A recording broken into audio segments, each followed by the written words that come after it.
स्वावलंबनम जो चैप्टर है, चैप्टर 3 को पढ़ाई कर रहे थे। आज हम इसका अभ्यास करेंगे, ठीक है। अभ्यास क्वेश्चन नंबर 1 देखो, उच्चारणम कुरुत। क्वेश्चन नंबर 1 में क्या करना है, सिर्फ उच्चारण करना है। विंशतिः, द्वाविंशतिः, चतुर्विंशतिः, पंचविंशतिः, अष्टविंशतिः, नवविंशतिः, ठीक है। विंशति का अर्थ क्या है, 20। 20 को संस्कृत में क्या कहते हैं, विंशति। द्वाविंशति मतलब 22, चतुर्विंशति मतलब 24, पंचविंशति मतलब 25, अष्टाविंशति मतलब 28 और नवविंशति का मतलब क्या है, 29। देन त्रिंशत मतलब 30, द्वात्रिंशत मतलब 32, त्रयस्त्रिंशत मतलब 33, चतुर्त्रिंशत मतलब 34, अष्टात्रिंशत मतलब 38, नवत्रिंशत मतलब 39, चत्वारिंशत मतलब 40, द्वाचत्वारिंशत 42, त्रयश्चत्वारिंशत 43, चतुश्चत्वारिंशत 44, सप्तश्चत्वारिंशत 47, 50, 50। देन क्वेश्चन नंबर 2, अधोलिखितानां प्रश्नानां उत्तराणि लिखत।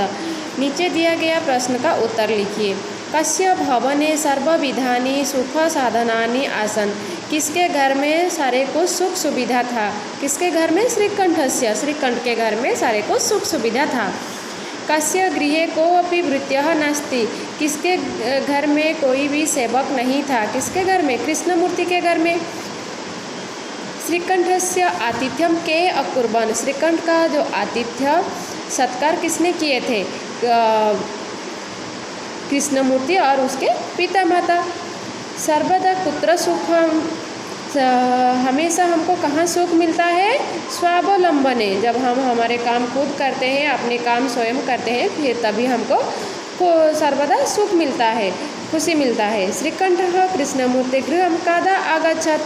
श्रीकंठ कृष्णमूर्ति के घर कब आया था, सुबह 9 बजे, नववादने। कृष्णमूर्ति है कति कर्मकराः सन्ति। कृष्णमूर्ति के घर में कितने कर्मकरा थे, कितने सेवक थे, 10 सेवक थे।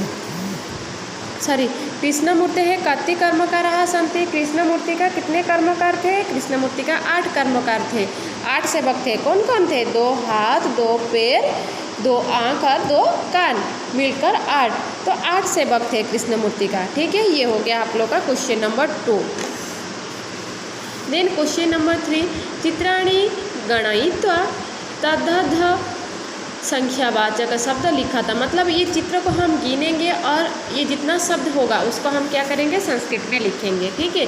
तो गिनो पहले, 1 2 3 4 5 6 7 8 9 10 11 12 13 14 15 16 17 18 18 हुआ। 18 को संस्कृत में कहते हैं अष्टादश। देन 1 2 3 4 5 6 7 8 9 10 11 12 13 14 15 16 17 18 19 20 21। तो 21 को संस्कृत में कहते हैं एकविंशतिः।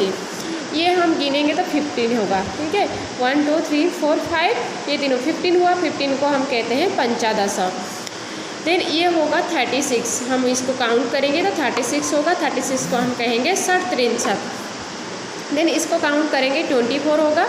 24 को कहते हैं चतुर्विंशतिः। इसको काउंट करेंगे हम, होगा 23। 23 को कहते हैं 33, इसको कहते हैं त्रयस्त्रिंशत्। 1 2 3 4 5 6 7 8 9 10 11 11 × 3 33। 33 को संस्कृत में कहते हैं त्रयस्त्रिंशत्। हो गया ये question number 3। Then question number 4, मंजूषातः अंकानां कृत्वा पदानि चिन्हतु। मंजूषा में जो अंक दिया गया है, पद दिया गया है, इस पद को हम अंक के हिसाब से चुनेंगे, ठीक है। देखो 28 को संस्कृत में क्या कहते हैं, अष्टाविंशति।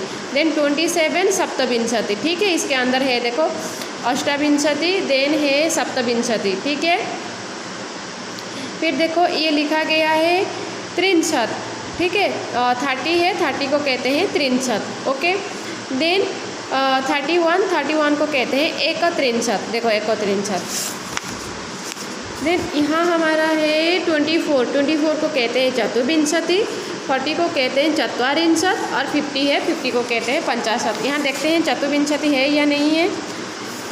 देखो चतुर्विंशति है, ठीक है। और ये है भट्टी को चत्वारिंशत्, चत्वारिंशत् है या नहीं, चत्वारिंशत् है। नेक्स्ट हमारा है 50 को कहते हैं 50, यहाँ देखते हैं 50 है या नहीं, ये है हमारे 50। ये हो गया हमारे क्वेश्चन नंबर 4। तो आप लोग क्वेश्चन नंबर 2, 3 एंड 4 को कंप्लीट कीजिए।